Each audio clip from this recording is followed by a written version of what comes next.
Hello everybody, welcome back to my channel. Today we are making a brooch board. If you saw from the title. We are going to be using this frame, and I feel like you're a little high. So I'm going to use this frame. This is a project I've been wanting to do for a long time. I've had this frame for probably maybe even over a year actually. I was being very picky on the frame that I wanted for my brooch board. I didn't want it to be square. I wanted it to be oval. I wanted it to be big enough to hold all my brooches and maybe have some room for more. Because, you know, I'm probably going to have more. I wanted it to be frilly, you know, have the filigree stuff on it. I didn't want it to be a basic frame. But I also didn't want to have to pay too much for a frame because I didn't, you know, who wants to pay a lot? So I found this frame thrifting for $10, and it is a nice frame. Look at it. It's pretty big. It's my oval shape that I wanted. Filigree.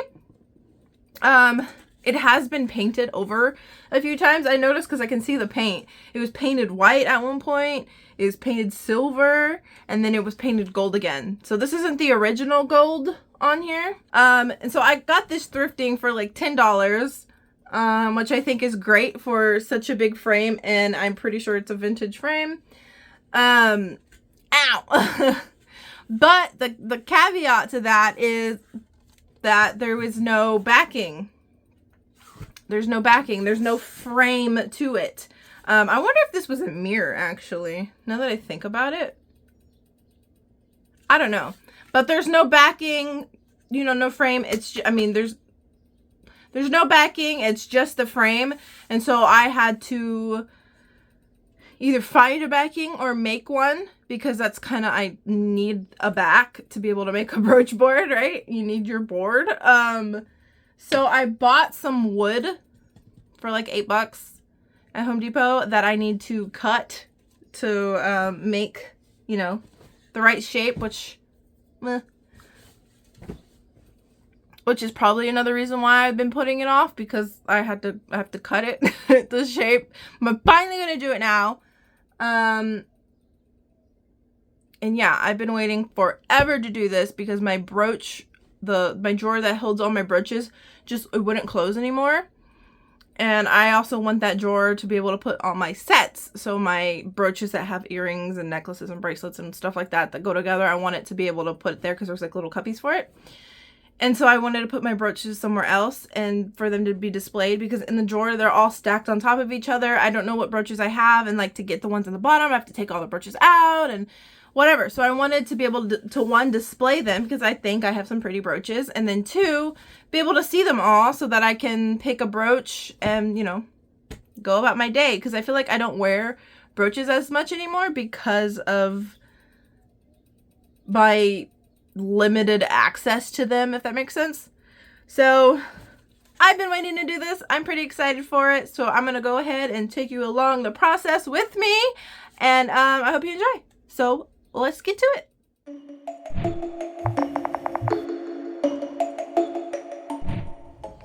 Alright, so this is the piece of wood that I got for like $8 at Home Depot. Taking the stickers off just in case I don't want to jam the power tool there. So thankful for my aunt. Basically all the tools I use are my aunt's, and so thankful for her that I don't have to go out and buy new tools just to do this. So one, that saved me money, and if you don't have that, well then the project is obviously more expensive. So here I am taking the frame, tracing it out with a Sharpie. I moved it a little bit, so I'm retracing it, but as you can see, the Sharpie because the Sharpie itself is fat, so it's already pushing away from the frame. So I was like, I need to cut inside the Sharpie, but it was still too far outside the frame, so there was a lot of me just trying to cut way more into the Sharpie. So here I am cutting it, and I was not built to be a carpenter.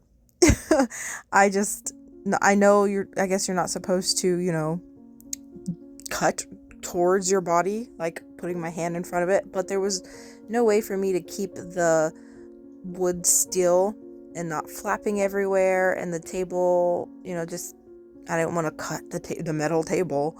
And so it was just a lot of me adjusting and trying to find the right place. I didn't cut myself. I was fine. I was okay. Might seem a little unsafe, but I guess I just don't have the proper table for cutting. So whatever. This took me longer than it should have. This time lapse is not justice of how long it took me. It was not built for this kind of stuff. And I was so like frustrated and tired after just cutting it out. I took a shower because it was hot outside, so I was sweating. And then, you know, I finished the project the next day. I just stopped at cutting for the day. I was already so frustrated. And I was like, I just needed to cut that big piece off the end so it wasn't just dangling on the side and making the whole thing vibrate. But yeah, I had to hold the wood there so that it wouldn't just jiggle. So yeah, I had to put my hand there, but you know, came out fine. Here's me cleaning up the edges a little bit. I do go back and even cut farther inside because it still just was not big enough. But for the most part, that's pretty much it. Because of the type of wood I had, it frayed a bit, especially here, but I literally just took some scissors and cut it off and it was fine. So here you can see the little holes. I drilled in the holes already that meet up with the frame, and how I did that, I'll explain it real quick, is I took some toothpicks, stuck it in the holes of the frame where the screw goes in, took some pliers and broke them off, added lipstick to the end because that's just what I had near me, and then lined it up and pressed it down onto the frame, the backing onto the frame. And when I pressed it down, the little toothpicks, you know, added a point with the lipstick of where the holes are, and so that, you know, let me know where the holes were, and I drilled the holes in real quick. And so now here is the foam I have, or opening that up. I don't remember the size, but I think it is probably 24 by 72. It's a lot more than I need, but I got more just in case. This is also a 1/2 inch foam because I want to double it up on each other to kind of create a dome effect. So this is the foam, and I'm just pulling it out, and I'm going to take my board, put it on top, and trace it out.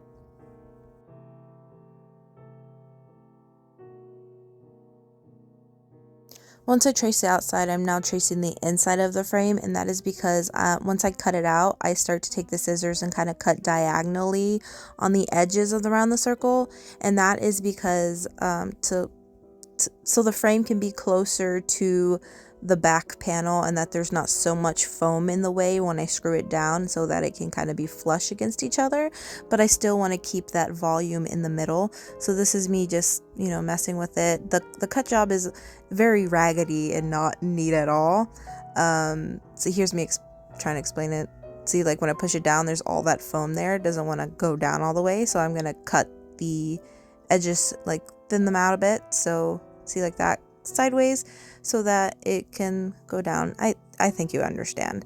Like I said, this job is very raggedy, but it does the job. And you can't tell how rigid it is once it's all finished.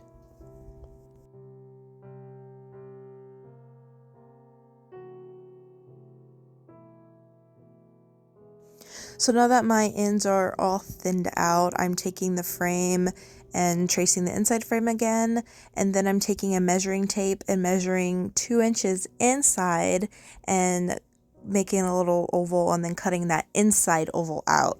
And that is what I'm going to put in the middle of, or basically underneath the big foam, to kind of elevate it some more to create that dome effect. So this is just me tracing it out, and this is what it looks like once I get them all cut out.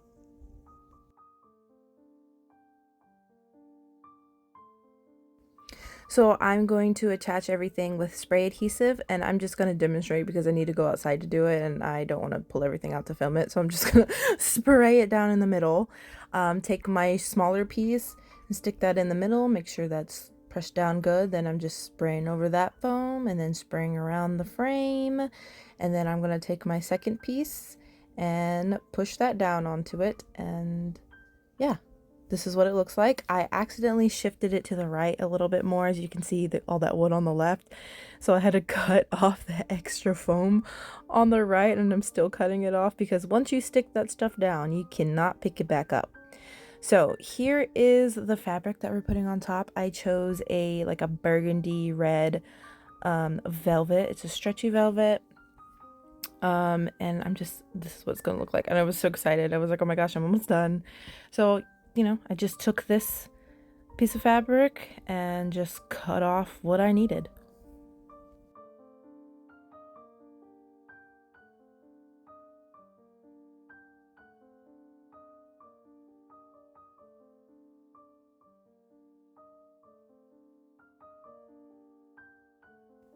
So once I did that, I took my fabric, make sure it was kind of taut, held down the sides, and flipped it over as carefully as I could to keep it all even and as quickly as I could. And then I just kind of pulled the edges just to make sure it was tight on the front side so that it wasn't, loose fabric. And then to attach the fabric, I took some E36000 glue and I just glued it around the edges and, pressed down the fabric. And in the beginning I was a little crazy, and then I realized, oh, I need to make sure the glue doesn't go over the drill holes. So just be cautious about that. And I also did cut, because it's an oval, it's not a square. I did cut like little strips on the side up to the frame just so I could overlap them and the edges be more seamless and not so folded over in the front.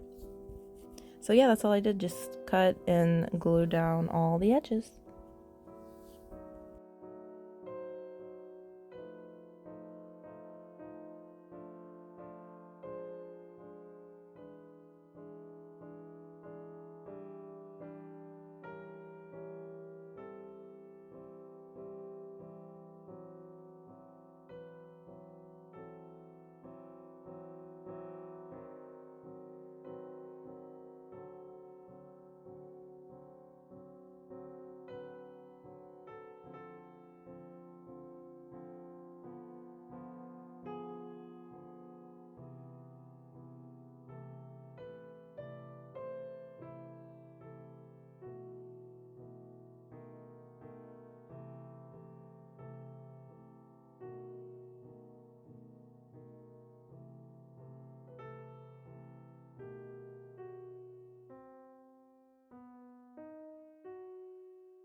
So for the most part, this is what it looks like, pretty messy, and so I needed to cut off the excess fabric. Definitely should wait till it's dry to cut, and I did not because I am not a very patient person. So as I cut it off, there's like a section that comes unglued, but it's okay, just glue it back down and it's all fine and dandy. So once I'm done cutting, this is what it looks like. And yeah, it could be neater, but it's in the back, you're not gonna see it, it'll be fine. And there we go, that is our little poof there, and all we have to do now is screw the frame on. My aunt bought me these small white screws. These, they ended up being too small once I put the foam and stuff in. It was just too far away, so she had to find me some bigger screws, and they were just in her toolbox. And so these are the screws I ended up using because they're a lot longer and they, reach through the wood, the foam, and reach to the frame. So I'm just screwing those in a little bit just so I can get them lined up, and once I get them lined up, then I go ahead and screw them in all the way. And I didn't really show you how I did the backing to like hang on the wall. I didn't film that, but basically what I did is took 2 screws in the middle of where I'm hanging it, unscrewed them a bit, took some framing wire, wrapped it around the screw, and then screwed it back down so it was nice and tight, and I did that on both sides. And this is what it looks like. It's not hanging yet, I haven't put the backing on yet, but I'm just explaining how I did the backing. So this is what it came up like, and this is what it looks like hanging. You can see the little hanging wire there, and I put like a hook in the wall. So this is what it looks like. I am pretty happy about it. I took down all my decor on the right just so this would fit, and I'm going to rearrange my art on the right wall. But now here's what she looks like with all my brooches.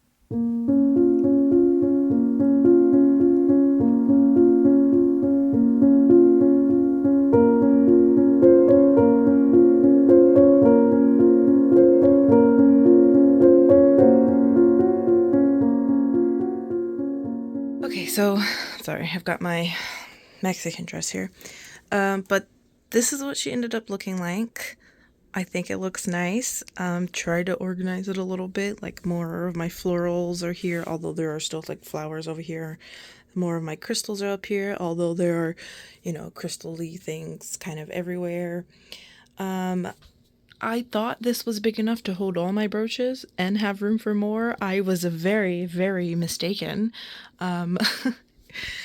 This is a drawer they were all in and they did not fit. I do have some of my sets here.